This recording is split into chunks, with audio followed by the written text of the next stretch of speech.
مسلمان په دې خبرو باندې نه یریږي نه دوکه کیږي، نه دا د مسلمان شان دی، نه دا د مسلمان شان دی چې هغه به د حضور د عزت او د ناموس خبره پرېږدي.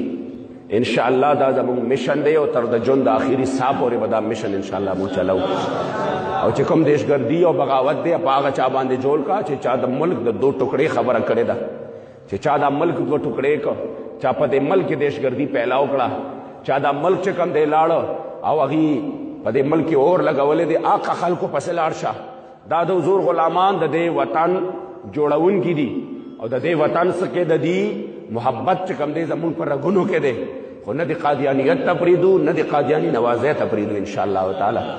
چې په کوم کلو مټ باندې دي د قادیانیت ملګرتیا شروع کړې ده او کوم اقدامات شروع کړي دي، د حضور غلامان هر څه برداشت کولی شي، دا خبرې چرې نشي برداشت کولی.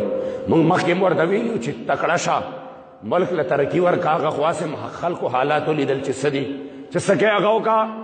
زمونږ د ایمان چې کوم ریډ زون دی دا به نه چېړې، که دا دې وچېړه بیا به د حضور غلامان د غر غوندې ستا مخې ته ولاړ انشاءالله. الله کریم جل جلاله دې ستاسو د ټولو دغه مینه دا محبت په خپل عظیم او لوی دربار کې قبول او منظور کړي.